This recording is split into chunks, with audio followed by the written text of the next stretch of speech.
Repetitive approach है UPSC का। ठीक है, एक ही क्वेश्चन पूछा गया है 2013 में, 2015 में, 2018 में, 2020 में और 2000। Capital, capital is not only economic, capital is cultural, capital is economic, capital is also social. और इससे एक्सट्रीम पे चला जाता है मार्क्स और बोलता है कि जितने भी सोशल इंस्टीट्यूशंस बनाए गए हैं वो किसके लिए बनाए गए हैं? To favour the capitalist class. देख रहे हो यहां पर कितने इजी क्वेश्चंस पूछे जा रहे हैं। ठीक है, बट सोशियोलॉजी किस चीज के लिए फेमस है? सोशियोलॉजी इस चीज के लिए फेमस है कि भाई कम पढ़ो, मैक्सिमम आउटपुट दो, रिजल्ट पकड़ो, लबास ना जाओ। समझ में आया कि नहीं आया? That's why sociology is famous. ठीक है, but sociology in total affects our life. समझ में आया? मॉडर्न सोसाइटी हो, ट्रेडिशनल सोसाइटी हो, अभी भी हमारे यहां ट्रेडिशनल सोसाइटी और मॉडर्न सोसाइटी के बीच का क्लैश हर एक फैमिली हाउस होल्ड में दिख जाएगा आपको। समझ में आया? एंड आप देख सकते हो कि लगातार टॉपर्स ने और लोगों ने स्कोर किया है सोशियोलॉजी में, काफी हाई स्कोर किया, 330, 319, 317, 320, ये सारे के सारे स्कोर्स हैं। ठीक, मैंने इस चीज को डिस्कस भी किया था कि अगर सोशियोलॉजी में हर एक इंसान क्वेश्चन का आंसर लिख सकता है तो ये तो बड़ा जनरल हो गया, मतलब हर कोई स्कोर कर लेना चाहिए फिर तो। समझ में आया? तो अपने आंसर्स को आप यूनिक कैसे बनाओगे जिससे आपको ज्यादा मार्क्स मिले? ठीक है, तो उसके लिए there is there internalising the subject. Internalise the subject करो। अगर आप इंटरनलाइज करोगे ना, तो इंटरनलाइजेशन का एक प्रोसेस है। जब आप कोई चीज पढ़ते हो फिर उसके बारे में जाकर सोचो, उसको रिव्यू करो, उसको ऑब्जर्व करो अपने आसपास। ठीक है, and this is how you will get unique real life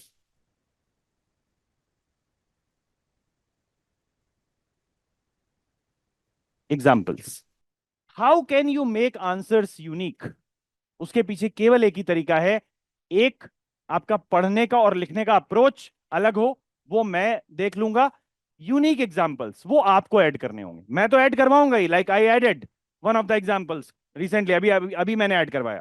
ठीक है, बट आपको भी लाइफ में जहां पर भी आप जा रहे हो, कहीं पर भी जा रहे हो, रोड में चल रहे हो, ऑटो में बैठ रहे हो, ठीक है, तो हर एक चीज में एग्जाम्पल्स ढूंढने हैं, आपको ऑब्जर्व करना है चीजों को ज्यादा। That is called internalising the subject. समझ में आया? क्योंकि जब आप इंटरनलाइज कर लेते हो ना किसी चीज को, तो you start loving that subject और आपको वो सब्जेक्ट रटना नहीं पड़ता है। समझ में आया कि नहीं आया? वो सब्जेक्ट आपको रटना नहीं पड़ता है। क्लियर है? जैसे हम बात कर रहे थे सोशल स्ट्रेटिफिकेशन पे, क्यों मिडिल क्लास, क्यों इंडिया का जो मिडिल क्लास है वो चाहता है कि हम आईएएस बन जाए, या हमारा बेटा आईएएस बन जाए, या हमारी बेटी आईएएस बन जाए? वाई? Societal status. अब इसी को सोशियोलॉजी में क्या कहते हैं? Social stratification. ठीक है, कि वो सोशल स्ट्रेटा में ऊपर जाना चाहता है। समझ में आया? तो हमारी सोसाइटी में ना मोबिलिटी होती है। क्या होता है?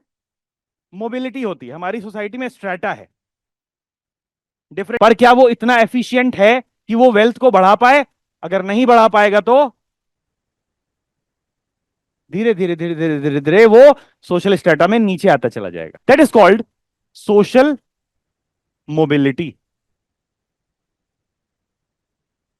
सोशल मोबिलिटी, बहुत रिच लोग पुअर हो सकते हैं, बहुत पुअर लोग रिच हो सकते हैं। समझ में आ गया? That is called social mobility. और सोशल मोबिलिटी के थ्रू वो क्या कर सकते हैं? वो अपना स्टेटस स्ट्रेटा बदल सकते हैं। समझ में आया? तो सोशल मोबिलिटी सोशल स्ट्रेटिफिकेशन में चेंजेस लाने में मदद करती है। ये एक थ्योरी है, ये आपको अभी समझ में आ गई ना 5 मिनट में? That's it, this is sociology.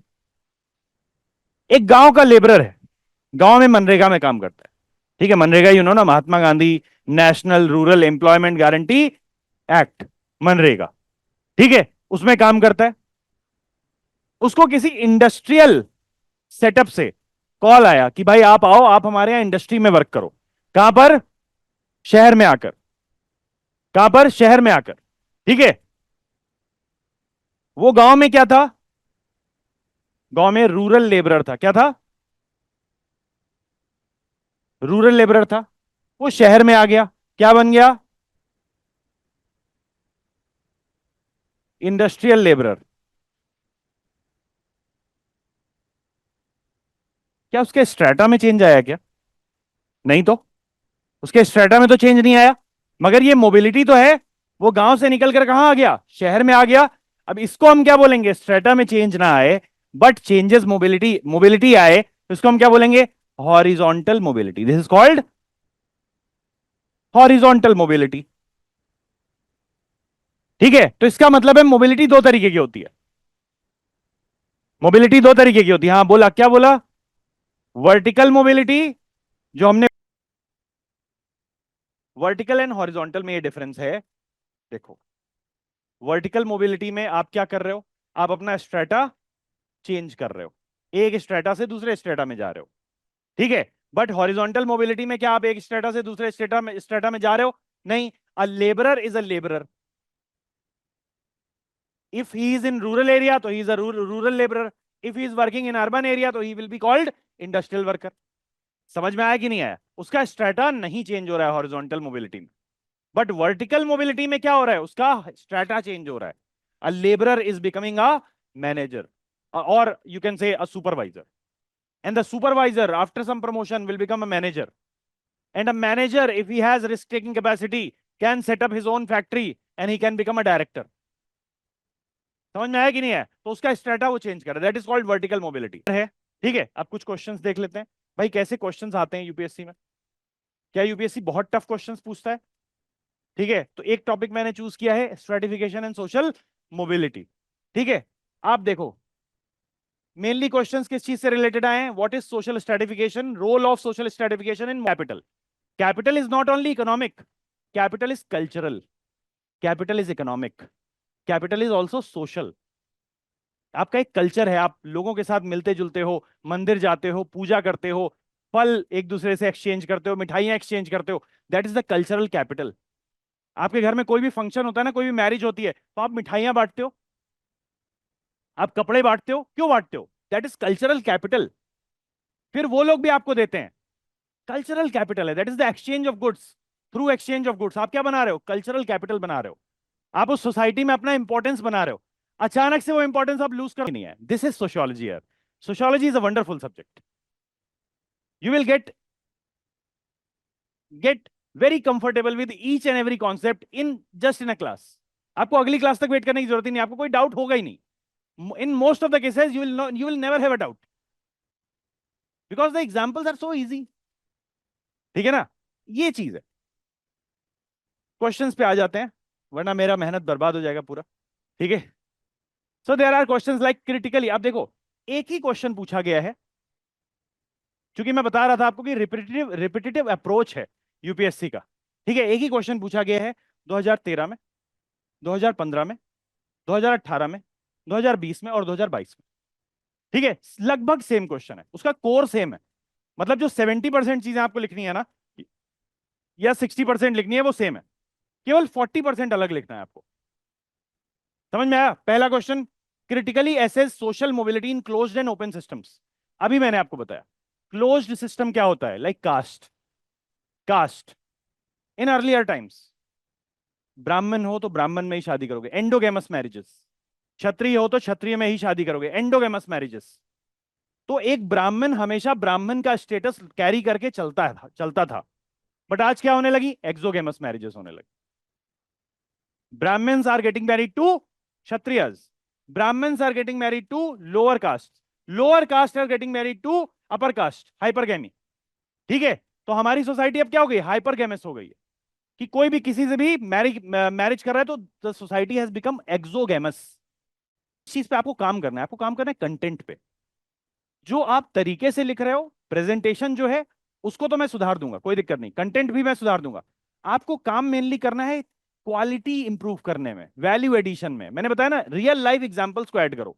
अब तो क्रिटिकली ऐसे social mobility in closed and open systems, open systems पता होना चाहिए आपको, क्लोज सिस्टम्स पता होना चाहिए। ठीक है, और ओपन और क्लोज सिस्टम्स में आपको सोशल मोबिलिटी कैसी है वो प्रूव करना है। Clear? Open systems like America, बता सकते हो आप, अमेरिका का एग्जांपल दे सकते हो, या आज इंडिया का भी एग्जांपल दे सकते हो, like corporate jobs in India. उसमें ये नहीं देखा जाएगा कि आपकी कास्ट क्या है या आपके फादर क्या करते हैं, है ना? आपके फादर भले ही रिक्शा चलाते हो, बट आप इजिली जाकर के एक कॉर्पोरेट में इंजीनियर, सॉफ्टवेयर डेवलपर बन सकते हो। सिविल सर्विसेज में आईएएस के एग्जाम में आप भले ही रिक्शा चलाते हो, रिक्शा पुलर हो आपके फादर, बट आप क्या बन सकते हो? एक सिविल सर्वेंट बन सकते हो। You can become a power elite in India because of the democracy, because of the democracy. तो मॉडर्न वैल्यू सिस्टम की वजह से, कॉन्स्टिट्यूशन ऑफ इंडिया की वजह से, डेमोक्रेटिक वैल्यूज की वजह से आज एक रिक्शा पुलर का लड़का क्या बन सकता है? पावर एलीट बन सकता है इंडिया में। ठीक है, तो वो सोशल स्ट्रेटिफिकेशन में ऊपर जा सकता है, उसकी वर्टिकल मोबिलिटी हो सकती है। समझ में आया कि नहीं आया? अपवर्ड मोबिलिटी, रिक्शा पुलर, नीचे मैनुअल लेबरर, ठीक है, सर्विस क्लास, मैनेजर्स, उनके ऊपर power elites. Power elites, elites मतलब सेक्रेटरीज, डिस्ट्रिक्ट मजिस्ट्रेट्स, जो कि इन सब चीजों को रेगुलेट करते हैं। दे रेगुलेट द बिजनेसेस। समझ में आया कि नहीं आया? ठीक है, तो पावर एलीट्स जो होते हैं इन सबसे ऊपर होते हैं। तो एक रिक्शा पुलर जो मैनुअल लेबरर है, उसका बेटा पावर एलीट बन गया इंडिया में आकर, इंडिया में। ठीक है, तो इंडिया की सोसाइटी कैसी हुई इस मामले में? एक ओपन सोशल सिस्टम हुआ। ठीक है, because of the constitution of India, because of the democratic values of our country. Clear? इसके बाद क्लोज्ड कैसे है? कास्ट सिस्टम का एग्जांपल दे दो, कास्ट सिस्टम का एग्जांपल दे दो कि क्लोज सिस्टम में मोबिलिटी बहुत कम पाई जाती है, although reforms are coming. Post globalisation, हमारी जो वैल्यूज हैं उनमें चेंजेस आ रहे हैं, वैल्यूज लिबरल होती जा रही हैं, और उसकी वजह से हम देख रहे हैं कि हमारी सोसाइटी जो कास्ट सिस्टम है, कास्ट सोशल सिस्टम है, वो ज्यादा ओपन होता जा रहा है, ज्यादा लिबरल होता जा रहा है। इज दैट क्लियर और नॉट? ये सारी चीजें। Same question, discuss social mobility in open and close system. कब कब आया? 2020 में आया, फिर 2022 में आ गया। समझ में आ गया? In is social mobility possible in close system of stratification? Same question. क्या सोशल मोबिलिटी पॉसिबल है? इंडिया का कास्ट सिस्टम, इंडिया का caste system. US presidential elections, give example of Barack Obama, not completely white, but still he was chosen as, और he was elected as the president of America. समझ में आया कि नहीं आया? You can take example of Kamala Harris as well. Clear है? Rishi Sunak in UK. ठीक है, these are the best examples. Social stratification, क्या क्लोज सिस्टम में सोशल मोबिलिटी पॉसिबल है? यस पॉसिबल है। Illustrate from from research work. ये जब मैं आपको लेक्चर्स दूंगा तो उसमें मैं कुछ आपको केस स्टडीज दूंगा। ठीक है, देयर आर रिसर्चेस, ठीक है, there are research sociologist like Hancock and everything. ठीक है, ऐसे कम से कम 7 से 8 केस स्टडीज में दूंगा जिनमें उन्होंने रिसर्च करके बताया है। तो हम दोनों फेजेस लिखेंगे। ठीक है, जहां पर एक सर्विस क्लास इंडिविजुअल का बेटा सर्विस क्लास इंडिविजुअल ही बना, सर्विस क्लास इंडिविजुअल का बेटा सर्विस क्लास इंडिविजुअल ही बना, मतलब क्लोजनेस है, मतलब क्लोज सिस्टम है। Like we are talking about UK, हम ब्रिटेन की बात कर रहे हैं, हम यूरोपियन कंट्रीज की बात कर रहे हैं, जहां पर एक सर्विस क्लास इंडिविजुअल है, उसका बेटा जब बड़ा हुआ, उसने एम्प्लॉयमेंट ढूंढा, तो उसको क्या एम्प्लॉयमेंट मिला? सर्विस क्लास इंडिविजुअल का। समझ में आया? बट देयर आर सब एग्जांपल्स जहां पर एक सर्विस क्लास इंडिविजुअल जो था, उसका बेटा क्या बन गया? बुर्जुआ बन गया, कैपिटलिस्ट बन गया। समझ में आया कि नहीं आया? वो क्या बन गया? बुर्जुआ क्लास में चला गया, कैपिटलिस्ट बन गया। ठीक है, तो इसका मतलब है कि सोशल मोबिलिटी पॉसिबल है क्लोज्ड सिस्टम ऑफ स्ट्रेटिफिकेशन में भी। क्लियर है? Same is the case with marriage in India. It was completely closed till 90s, I would say till 80s and 90s it was completely close system. मतलब केवल इंडोगेमस marriages होती थी। ठीक है, but आज क्या होने लगा है? आज intercaste marriages are prominent, they are prevalent. ठीक है, उसके अलावा ट्राइबल्स में, tribals believe in endogamous marriages, tribals believe in endogamous marriages. ठीक है, कि अपनी ट्राइब में ही कर लेते हैं, सेम क्लैन में नहीं करते बट अपनी ट्राइब में करते हैं। Now tribals are also becoming exogamous, they are also making exogamous relationships. समझ में आ गया कि नहीं आ गया? तो जो रिलीजन का जो इंपैक्ट था, या ट्रेडिशनल वैल्यूज, ट्रेडिशनल बिलीफ जो उन पर हावी थे, वो धीरे धीरे धीरे धीरे क्या होते जा रहे हैं? कम होते जा रहे हैं, और मॉडर्न वैल्यू सिस्टम ऊपर जाता जा रहा है। उसकी वजह से ये हो रहा है। तो you have to give that example, you have to put it down there. आपको लिखना पड़ेगा वो कि किस वजह से ये हो रहा है। इस वजह से हो रहा है क्योंकि इंडिया में मॉडर्निटी या मॉडर्न वैल्यू सिस्टम को अब एक्चुअली एक्सेप्ट किया जा रहा है, अब उसका एक्सेप्टेंस बढ़ गया है। ये भी लिखना होगा कि क्यों बढ़ गया है। To media after globalise, no society can either be absolutely open और एब्सोल्युटली क्लोज्ड। क्या आपके पास अब एग्जांपल्स हैं ठीक ठाक? केवल इतना जितना मैंने बताया उसी से। ठीक है, No society can be absolutely closed in these times. They are asking about the present context. ठीक है कि कोई भी सोसाइटी पूरी तरीके से क्लोज्ड नहीं हो सकती और कोई भी सोसाइटी पूरी तरीके से ओपन नहीं हो सकती। ठीक है, भले ही आज आप कितने भी मॉडर्न वैल्यूज आपके अंदर आ गई, कितनी भी मॉडर्न वैल्यूज आ गई, ठीक है, बट फिर भी if you are going for an intercaste marriage,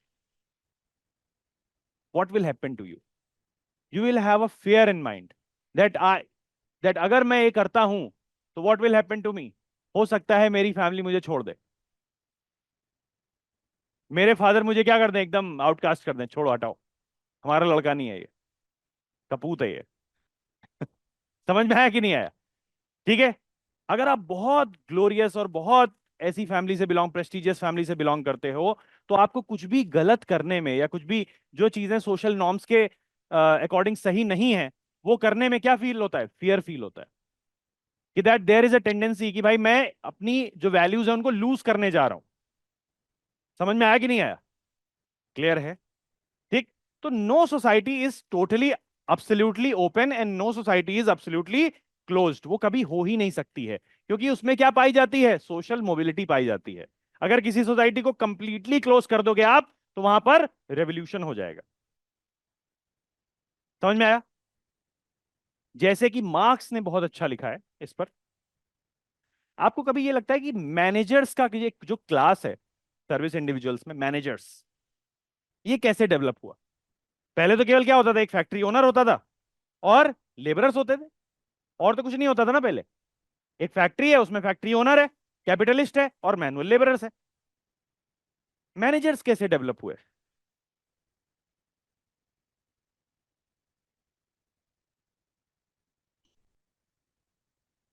बिल्कुल, एक और चीज है।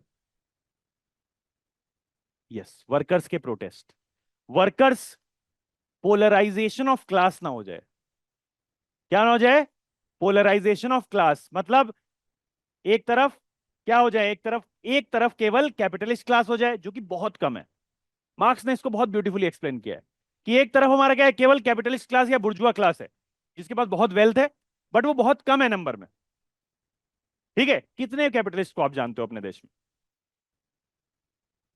20 मैक्सिमम, 50 को जानते होगे, इससे ज्यादा तो नहीं जानते हो। बट लेबरर्स कितने हैं? 50 करोड़। तो इतना बड़ा गैप है दोनों में। ठीक है, अब ये कैपिटलिस्ट क्या फील करने लगे कि भाई अगर हम इन लेबरर्स को पावर नहीं देंगे, थोड़ा बहुत, इनमें से कुछ जो टैलेंटेड लोग हैं जिनकी वजह से ये रेवोल्यूशन हो सकता है, जिनकी वजह से जो एजिटेशन कर सकते हैं, जो लीडर्स हैं एजिटेशन के, उन लीडर्स को बुलाया कैपिटलिस्ट क्लास के लोगों ने और उनको बोला you will be the managers in our company. आपका पे इतना है, आपका पे बढ़ गया। अब वो लोग किसके साथ आ गए? कैपिटलिस्ट क्लास के साथ आ गए। तो कंप्लीट पोलराइजेशन कभी हो ही नहीं पाया क्लास का। वरना मार्क्स का जो क्लास स्ट्रगल है, किसी ने सुना है क्लास स्ट्रगल या क्लास कॉन्फ्लिक्ट के बारे में? मार्क्स का जो क्लास कॉन्फ्लिक्ट की थ्योरी है या क्लास स्ट्रगल की थ्योरी है वो प्रूव हो जाती। बट कैपिटलिस्ट क्लास ने कभी भी होने ही नहीं दिया उसको। उन्होंने जितने भी टैलेंटेड लोग थे या जिनके अंदर लीडरशिप एबिलिटी थी, उनको खरीद लिया और उनको क्या बना दिया? मैनेजर्स। मतलब now they are having white collar jobs.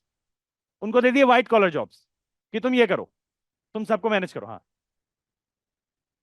प्रोलितारियत से ही इमर्ज हुए थे ये। समझ में आया कि नहीं आया? इसके अलावा और भी एक कॉन्सेप्ट बताता हूं कि कुछ ऐसे बुर्जुआ थे जिनके पास कैपिटल बहुत कम थी, जिनके पास कैपिटल बहुत कम थी, उनको भी इन्होंने मैनेजर बना दिया कि यू आर स्किल्ड, आपने बिजनेस रन किया हुआ है, आप भी मैनेजर बन जाओ। मैं तो बहुत बड़ा बिजनेसमैन हूं, तुम मेरे अंडर में मैनेजर बन जाओ। इस तरीके से एक क्लास स्ट्रगल जो हो सकता था, जो पोलराइजेशन ऑफ क्लास हो सकता था, उसको खत्म कर दिया गया। इसी वजह से मार्क्स की जो क्लास स्ट्रगल की थ्योरी थी वो प्रूव नहीं हो पाई। समझ में आया कि नहीं आया? ठीक है, और इसको वेबर बहुत अच्छे से एक्सप्लेन करता है। वो कहता है मार्क्स पागल है। मार्क्स सोचता है कि केवल दो ही क्लासेस होती हैं, ऐसा नहीं है। There are multiple classes, there are multiple classes. मैं बताऊंगा अभी वेबर के क्लासिफिकेशन में। Yes, but to a certain extent. वो भी एब्सोल्युटली ओपन नहीं है।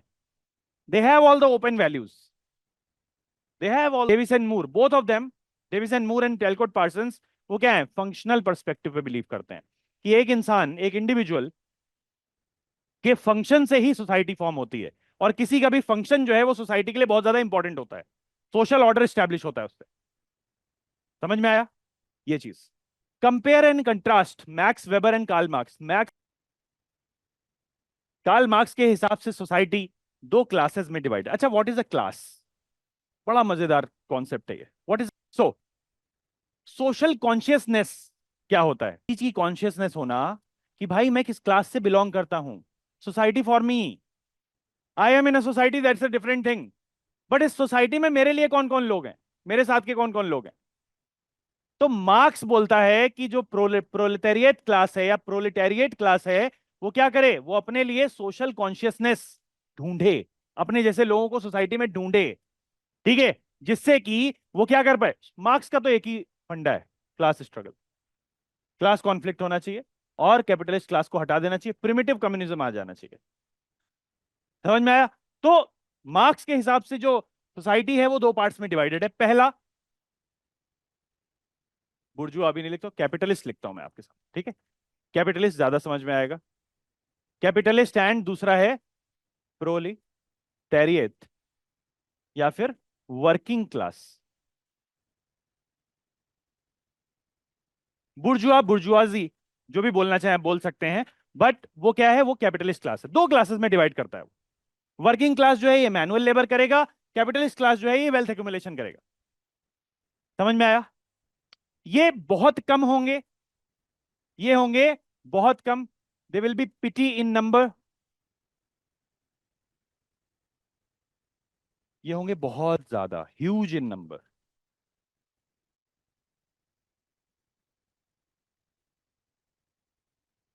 ठीक है, जब मार्क्स ने इनको क्लास में डिवाइड किया है तो ये वर्ड्स नहीं यूज किए हैं। मार्क्स ने बोला है कि क्लास में सोसाइटी दो पार्ट में डिवाइडेड है, one is ruling class, capitalist. क्यों ruling class? Because they have hold over modes of production, they have hold over land, they have hold over capital, they have hold over labourer, they have hold over machinery, that's why they are the ruling class।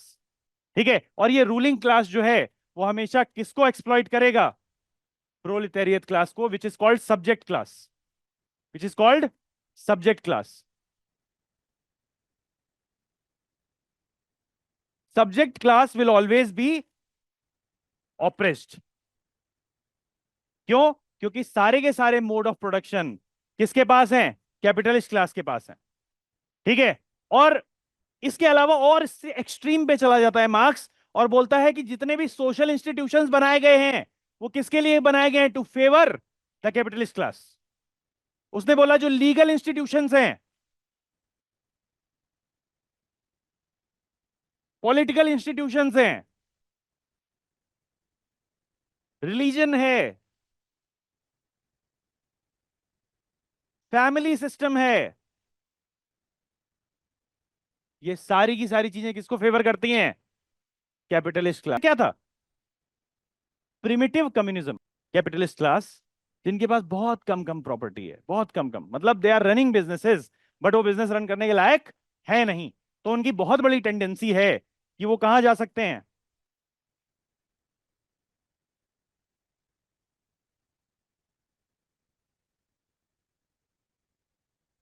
वो manual labourers में शामिल हो सकते हैं। क्यों वो manual labourers में शामिल होंगे? क्योंकि भाई जो बड़ी कंपनीज हैं उनके पास इतनी वेल्थ है कि वो मार्केट में इन छोटे छोटे कैपिटलिस्ट को टिकने नहीं देती है। मतलब Haldiram is giving that kind of quality कि एक इंसान भले 5 रुपए वाला पैकेट खाने की औकात हो उसकी, मगर वो हल्दीराम खरीद करके ही खा रहा है।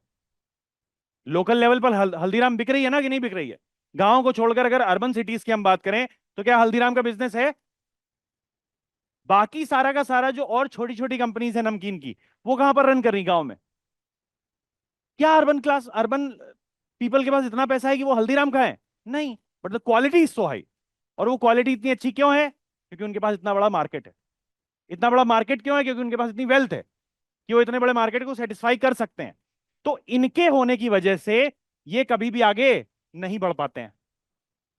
इस वजह से इनमें टेंडेंसी पाई जाती है पेटी कैपिटलिस्ट क्लास में, ये नीचे चले जाएंगे और ये मैनुअल लेबरर्स के साथ मिलकर के क्या करेंगे, क्लास कॉन्फ्लिक्ट का हिस्सा बनेंगे, क्लास स्ट्रगल का हिस्सा बनेंगे। इज दैट क्लियर और नॉट?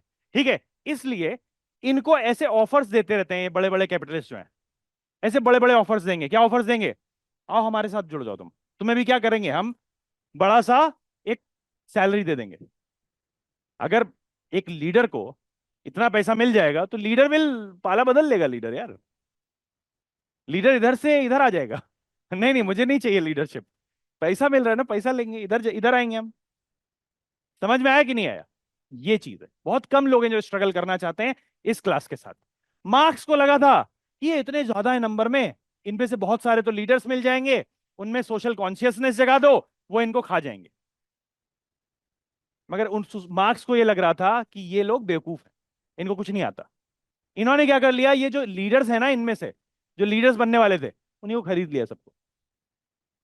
यहां पर ये जो अनसेटिस्फाइड कैपिटलिस्ट क्लास है ना, उसको खरीद लिया कि तुम क्या कंपनी वंपनी चला रहे हो यार, क्या टेंशन लेना, प्रोडक्शन कितना हुआ, मार्जिन कितना निकला, छोड़ो ये सब, हमारे साथ आ जाओ, हर महीने सैलरी मिलेगी, कोई दिक्कत ही नहीं है। तो क्या करेगा ये भी कैपिटलिस्ट, जो कि कंपटीशन नहीं झेल पा रहा है इतनी बड़ी कंपनी का, वो क्या करेगा, उसी मर्ज कर देगा अपनी कंपनी को, अपनी प्रोडक्शन यूनिट को। समझ में आया कि नहीं आया? ये चीज है, दैट्स द केस। तो इस तरीके से वेबर और मार्क्स जो है एक दूसरे के, एक दूसरे इनको कंपेयर भी किया जा सकता है, क्योंकि इन्होंने दोनों ने ही मार्केट और मोड ऑफ प्रोडक्शन की बात करी है। इन्होंने क्लास स्ट्रगल को दिखाया इकोनॉमी के पर्सपेक्टिव से, पहली बार किसी ने इकोनॉमी के पर्सपेक्टिव से क्लास स्ट्रगल को दिखाया। ठीक है, तो दोनों को आप कंपेयर भी कर सकते हो और दोनों में कंट्रास्ट भी है। मैक्स वेबर ने एक बड़ी मजेदार बात बोली। मार्क्स ने ये बोला है, मार्क्स का मानना है कि जो रूलिंग क्लास में जाना है, अगर पॉलिटिकल स्फीयर में जाना है, तो आपका बहुत रिच होना जरूरी है। समझ में आया? तो मेरा कहने का मतलब क्या है कि मार्क्स ने ना सोसाइटी को केवल और केवल इकोनॉमिक पर्सपेक्टिव से देखा, कि अगर आप इकोनॉमिकली बहुत रिच हो तो आप पावर एलीट बन सकते हो, रूलिंग क्लास में जा सकते हो। समझ में आया? बट वेबर ने क्या बोला, मैक्स वेबर ने, वेबर ब्यूरोक्रेसी के बारे में जानता था। वेबर ने बोला कि केवल और केवल पावर एलिट्स वही नहीं है जो पॉलिटिक्स में है, जो ये पूरे जुडिशरी में है ना, जो ये एग्जीक्यूटिव में है, आईएएस आईपीएस आईएफएस, ये सारे के सारे पावर एलिट हैं, और ये कभी भी पॉलिटिकल स्फीयर में जा सकते हैं। ठीक है, तो इकोनॉमिकली रिच होना जरूरी नहीं है पॉलिटिकली इन्फ्लुएंशियल होने के लिए। समझ में आया कि नहीं आया? Is that clear to all of you? But सबसे ज्यादा important ashram, when I will teach you Indian society, तो I will tell you about how important grihastha ashram is. Because when we talk about Grihastha ashram, each and every ashram originates from Grihastha ashram. A Grihasth is a Grihasth. ठीक है, he will become वानप्रस्थ and सन्यासी। ठीक है, और एक गृहस्थ का ही तो बच्चा होगा, he will become Brahmachari, then he will become गृहस्थ, then he will become वानप्रस्थी and सन्यासी। That's why the most important ashram is गृहस्थ। ठीक है, तो to have a family is the most important thing। तो gender is a dimension of social stratification. इसके साथ हमें क्या क्या चीजें और पढ़नी है, inequality based on caste, class, race and ethnicity. Class हम देखेंगे इकोनॉमिक सेटअप में। ठीक है, कास्ट हम देखते हैं इंडिया में कास्टिज्म बहुत ज्यादा है, कास्ट वाइज डिस्क्रिमिनेशन बहुत हाई है, and it is very diverse, और इतनी बुरी तरीके से फैला हुआ है कि आप आज भी गांवों में जाएंगे तो आपको दिखेगा कि इतनी रूट्स, इसकी रूट्स कितनी स्ट्रांग है। ठीक है, अर्बन एरियाज में क्योंकि मॉडर्न वैल्यू सिस्टम आ गया है, इंडस्ट्रियलाइजेशन हो गया है, आप एक ही मेट्रो में, पब्लिक कन्वेंस है, आप एक ही मेट्रो में ट्रेवल कर रहे हो साथ में, तो इस वजह से कास्ट डिस्क्रिमिनेशन खत्म हो गया। आप ये नहीं कह सकते नहीं नहीं मैं ब्राह्मण हूं मेरे लिए अलग कोच होना चाहिए, और जो क्षत्रिय है उसके लिए अलग कोच होना चाहिए, और जो शूद्र है उसके लिए अलग कोच होना चाहिए, और जो दलित है उसके लिए अलग कोच होना चाहिए। यू कांट से दैट कि अर्बन प्लानिंग ऐसे हो। आप एक इंडस्ट्री में काम करने आए तो आप ये नहीं पूछ सकते सर इस इंडस्ट्री में कौन कौन फैक्ट्री में लेबर है। कर सकते हो क्या ये आप? नहीं कर सकते हो। ठीक है, तो बेसिकली जो कास्ट वाइज डिस्क्रिमिनेशन है वो अर्बन सोसाइटी में, अर्बन सेटअप में आपको कम देखने को मिलेगा, रूरल सेटअप में आपको बहुत ज्यादा देखने को मिलता है अभी भी, क्योंकि modern value system, modern education तो वहां तक पहुंच गई है, मगर क्या मॉडर्न वैल्यू सिस्टम पहुंच गया है? अभी भी they believe in traditional values. ठीक है, कि एक इसके हाथ का पानी नहीं पी सकते, उसके हाथ का खाना नहीं खा सकते, इसके साथ उठ बैठ नहीं सकते। ठीक है, ये सारी चीज क्या हो सकता है, ठीक, इसके बाद मैंने एक टॉपिक लिया था कि भाई रिलीजन इन सोसाइटी आपको पढ़ाऊंगा, रिलीजियस रिवाइवलिज्म ही आएगा इसमें। ठीक है, कि how in the contemporary times in India we are seeing social media और media houses, they are promoting religious revivalism in India, and it is not in India only, it is worldwide। ठीक है, अगर आप देखो तो world में protectionism बहुत ज्यादा बढ़ रहा है। जितना लिबरल था ट्रेड, ट्रेड से रिलेटेड चीजें क्या हो रही, क्लोज हो रही हैं। ठीक है, जिससे कि अपनी एथनिसिटी, अपने रेस के लोग, अपने रिलीजन के लोगों को क्या किया जाए, बेनिफिट किया जाए। ठीक है, दैट्स प्रोटेक्शनिज्म। समझ में आया? तो ये पूरे वर्ल्ड में हमें देखने को मिल रहा है। ठीक है, अलग एथनिसिटी और अलग रेस के लोगों को दे आर शॉट डेड। ठीक है, तो यहां पर हमें रिलीजियस रिवाइवलिज्म से रिलेटेड बहुत सारे एपिसोड्स हैं, बहुत सारे एग्जांपल्स हैं जिनको हम इसमें लिख सकते हैं। तो आप देख रहे हो यहां पर कितने इजी क्वेश्चंस पूछे जा रहे हैं कि secular nation state like India, India is not a nation state, India is a state nation. कई सारे स्टेट्स को मिलाकर के एक नेशन बनाया गया है जो कि एक कॉन्स्टिट्यूशन से बाउंड है। ठीक है, नेशन स्टेट नहीं है। नेशन स्टेट क्या होता है, जिसकी सिमिलर सेम लैंग्वेज हो, जहां पर लोगों की सेम हिस्ट्री हो, सेम एंसेस्ट्री हो, और सेम एथनिसिटी और सेम रेस से बिलोंग। ठीक, on the basis of geography, because our geography is also very diverse. ठीक है, आप देखोगे अगर नॉर्थ से साउथ की तरफ चलो आप, तो you will see how diverse India geography is. इतनी डाइवर्सिटी केवल कॉन्टिनेंट में पाई जाती है, लाइक दैट ऑफ अमेरिका। अगर आप अमेरिका कॉन्टिनेंट को पूरा का पूरा देखो तो वहां पर इस तरीके की चीजें पाई जाती हैं। ठीक है, यहां पर folding of mountains is there. ठीक है, फॉल्टिंग भी हुई है, छत्तीसगढ़ के पास, झारखंड के पास फॉल्टिंग हुई है, पूरा फॉल्ट लाइन पाई जाती है, सेंट्रल रिफ्ट। ठीक, तो ये पूरा का पूरा एक कॉन्टिनेंट में पाया जाता है, जितना हमारे यहाँ केवल हमारी कंट्री में पाया जा रहा है। ठीक है, तो because we are geographically diverse, that's why we are culturally diverse, और इसीलिए रिलीजियस डाइवर्सिटी भी पाई जाती है, इसीलिए इतना एक्सेप्टेंस भी है, इसीलिए डायलेक्टिकल डाइवर्सिटी भी यहाँ पर पाई जाती है। मार्क्स देखो, जनरल स्टडीज में अगर आप एक पर्टिकुलर मैनर में लिखोगे तो आपके मार्क्स कटते हैं, बट ऑप्शनल में अगर आप अपना पॉइंट ऑफ व्यू देते हो एज एन एक्सपर्ट, और उसके पीछे रीजन भी देते हो जस्टिफाई करने के लिए, तो आपके मार्क्स कभी भी नहीं कटेंगे। आप ये भी लिख सकते हो कि रिलीजन फंडामेंटलिज्म को बढ़ा रहा है, ये इंसिडेंट्स है, ये एपिसोड्स हैं, उसमें मार्क्स मिलेंगे आपको। समझ में आया कि नहीं आया? हाँ, जर्नलिस्टिक नहीं लिखा जाएगा, as an expert you will write. ठीक है, according to these thinkers, sociological thinkers. ठीक है, एमाइल डर्खाइम क्या बोलता है इसके बारे में। ठीक है, इंडिया में है तो एम एन श्रीनिवास क्या बोलते हैं इसके बारे में, जीएस घुरिये क्या बोलते हैं इसके बारे में। ठीक है, ट्रेडिशनल बिलीफ्स, रिलीजन के बारे में क्या क्या इनका मत है। और उसके बाद तरीके से सोशियोलॉजी में ना जो 4.5 महीने का सिलेबस होता है, वो बहुत ही आसानी से कट जाता है टाइम। और आपका जो वैल्यू इनरिचमेंट होगा वो आपको प्रीलिम्स से लेकर, क्योंकि हम कई सारी ऐसी गवर्नमेंट और इंटरनेशनल इंडिसेस और इंडेक्स के बारे में पढ़ेंगे जो कि आपसे पूछी जाएंगी प्रीलिम्स में, और उसमें आप बहुत अच्छे से स्कोर करके आओगे, क्योंकि आपको ऑर्गेनाइजेशन का नाम पता होगा कि कौन निकाल रहा है, इंडिया की रैंकिंग पता होगी। ठीक है, और उससे रिलेटेड सारी चीजें पता होंगी, तो प्रीलिम्स में आपको हेल्प करने वाला है। मेंस में जीएस पेपर 1 में आर्ट एंड कल्चर में आपको हेल्प करेगा, फिर सोसाइटी तो है ही है, सोशल इश्यूज तो है ही है, वहां पर हेल्प करेगा ही करेगा 100%। 3 क्वेश्चन जो आते हैं वो आप सबसे अच्छे लिख करके आओगे। ठीक है, उसके अलावा ज्योग्राफी में कभी कभी ह्यूमन एंड इकोनॉमिक ज्योग्राफी से क्वेश्चंस आ जाते हैं, ट्राइब्स के बारे में पूछा जा सकता है इन फ्यूचर, आप बहुत अच्छा करके आओगे उसमें। ठीक है, सेकंड पेपर में सोशल जस्टिस, गवर्नेंस, इन सब चीजों में कहीं ना कहीं आप कोट करोगे ही करोगे। तो सोशियोलॉजी अगर आप ऑप्शनल लेते हो तो ये एक फिलर मटेरियल की तरीके काम करता है, कि हर एक क्वेश्चन में आप सोशियोलॉजी का कुछ ना कुछ पार्ट फिल कर सकते हो। अगर आपको लग रहा है कि आपके पास कंटेंट नहीं है, सोशियोलॉजी फिल कर दिया हल्की सी। ठीक है, थर्ड पेपर में एग्रीकल्चर है, इकोनॉमी है। सोशियोलॉजी और इकोनॉमी भाई बहन है एक तरीके से समझ लो। ठीक है, मतलब they are cousins. Economy sociology के बगैर अधूरी है, बिकॉज सोशियो इकोनॉमिक डेवलपमेंट पढ़ते हो आप इकोनॉमी में, इंडिया का socio economic development, infrastructure, inclusive growth. ठीक है, जो भी डेवलपमेंट है, सस्टेनेबल डेवलपमेंट, ये सारी चीजें आप पढ़ते हो इकोनॉमी में, तो इकोनॉमी वाले पार्ट में बहुत बड़ा रोल प्ले करती है। प्लस आपका एग्रीकल्चर वाला पार्ट पूरा डन होगा, मतलब सोशियोलॉजी में हम करेंगे रूरल इंडिया में, एग्रीकल्चरल क्लास में। ठीक है, लैंड रिफॉर्म्स वगैरह सारी चीजों पर बात करेंगे। ठीक है, देन फोर्थ पेपर डेफिनेटली आपको हेल्प करने वाली, जीएस पेपर 4। और एसए में मान के चलो कि आपका एक एसए सोशियोलॉजी पर ही आता है, मतलब अगर 4 4 के 2 क्वेश्चन आएंगे तो उसमें से एक क्वेश्चन में एक पार्ट जरूर होगा सोशियोलॉजी पर, जिस पर आप बहुत अच्छा लिख पाओगे। उसके अलावा ऑप्शनल 500 नंबर का है, उसमें आप अच्छा स्कोर कर सकते हो बहुत कम मेहनत करके। ठीक है, और इसमें कम मेहनत करनी पड़ती है, इसीलिए आप ज्यादा फोकस कहां पर लगा सकते हो, अपना जीएस में लगा सकते हो। प्लस बहुत बड़ा प्लस पॉइंट है इसका, इंटरव्यू।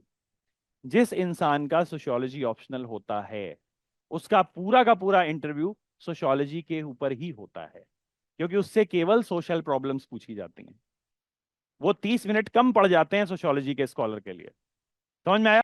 220 230 स्कोर करना इज इजी, 220 इज इजी, 250 260 जाना good, 300 excellent, and 300 and beyond is like hats off. वो बहुत रेयर लोग कर पाते हैं, और मैं चाहता हूं कि आप उसी तरीके से लिखो। मेरा जो फोकस है वो इसलिए है इंटरनलाइजिंग पर। मैंने आपको पहले ही बोला कि what is important is internalising. That is not possible. मैं आपको सोचने के लिए मजबूर करके भेजूंगा यहां से डिस्कशन करके, और आपको उसको सोचते रहना है। अगर आपको कुछ भी अदरवाइज फील होता है या अदरवाइज रिमार्क्स आते हैं आपके दिमाग में, then you will come the other day and the next day and you can ask questions. That's how will regulate these classes. ठीक है, मेरा ऑब्जेक्टिव यह है कि अगले 4.5 महीने में या 4 महीने में आपका सिलेबस खत्म कर दूं, और उसके बाद लगभग 1.5 महीने, और जितने भी लोग हैं ऑनलाइन स्टूडेंट्स को भी मैं बोल रहा हूं कि जो जूम सेशंस होंगे हमारे, मेरा मतलब यह है कहने का कि भाई जो हमारे सैटरडेज हैं उनको हम कैसे यूटिलाइज करें, अगर संडेज हैं उनको कैसे यूटिलाइज करें इन द बेस्ट मैनर। उसके लिए we can hold Zoom sessions, Zoom meetings, और वहां पर हम डिस्कस कर सकते हैं इन सारी चीजों को फिर से एक बार, so that individually your doubts can be resolve. है ना? वहां पर आप क्या करोगे, हैंड रेस करोगे and I will take your doubts then there. ठीक, तो ये चीज है। या फिर आप अपने डाउट्स सबमिट भी कर सकते हो कि सर ये डाउट्स हैं, हफ्ते के लास्ट में वो सारे डाउट्स क्या हो गए, क्लियर हो गए। Post we are done with the sociology thing by the mid of December, what we will do कि उसके बाद 1.5 महीना बचता है आपके पास प्रीलिम्स की तैयारी करने से पहले। प्रीलिम्स की तैयारी मैं ये मानता हूं कि 3.5 से 4 महीने में आप साल भर का सारा करंट अफेयर्स और बेसिक्स, अगर आपने पढ़े हुए हैं, बेसिक्स पढ़े हुए हैं, तो करंट अफेयर्स पढ़ करके आप अपने आप को प्रिपेयर कर सकते हो प्रीलिम्स के लिए। By the end of January मेरा ये टारगेट है, और मैं आपको उसके लिए लगातार मोटिवेट भी करूंगा, प्रमोट करूंगा, कि आप 31 जनवरी तक सोशियोलॉजी को एक बार कम से कम रिवाइज कर चुके हो। एक बार तो आप तब करोगे जब आपका सिलेबस हो रहा है, उसके बाद दोबारा आप तब रिवाइज करोगे जब आपका सिलेबस हो चुका है, you have knowledge about each and everything in sociology. तो 1.5 महीने के लिए आप उसको फिर से एक बार रिवाइज करोगे, and you will come daily for doubts doubts doubts doubts doubts. उसके बाद फरवरी मार्च अप्रैल एंड मई आपको केवल और केवल प्रीलिम्स पे फोकस करना है, केवल और केवल प्रीलिम्स पे फोकस करना है। जैसे ही प्रीलिम्स हो जाए ना, होना है नहीं होना है कोई मतलब नहीं है, तुरंत मेरे पास आओ, सर फिर से एक बार सोशियोलॉजी स्टार्ट करते हैं, आई टेक डाउट्स अगेन। समझ में आ गया? मतलब क्लासेस नहीं स्टार्ट हो जाएंगी, but I take doubts again. ठीक है? और देखो यार, I will prepare you for the D day, I will prepare you for the D day. मैं सबको प्रिपेयर करूंगा। कुछ लोग ज्यादा प्रिपेयर होंगे, कुछ लोग कम प्रिपेयर होंगे, वो किस वजह से, उनका एफर्ट। तो आपको भी एफर्ट देना पड़ेगा। आई कांट प्रॉमिस भाई मैं अगर पढ़ा दूंगा तो 500 में 450 नंबर आ जाएंगे, नहीं नहीं नहीं नहीं, I don't make false promises. आपको भी इक्वली एफर्ट करना पड़ेगा, है ना? अगर मैंने एक्सपेक्ट किया है आपसे कि आप ये काम करके लाओगे, मतलब आप वो काम करके लाओगे। If you are expecting me कि मैं इस टाइम पर आपको मिलूं डाउट लेने के लिए, without wasting time I will be at that place. That's a promise from my side. आपको भी प्रॉमिस करना पड़ेगा उस चीज के लिए कि आपको अगर कुछ बोला गया है ना करने के लिए, आप वो करके लाएं।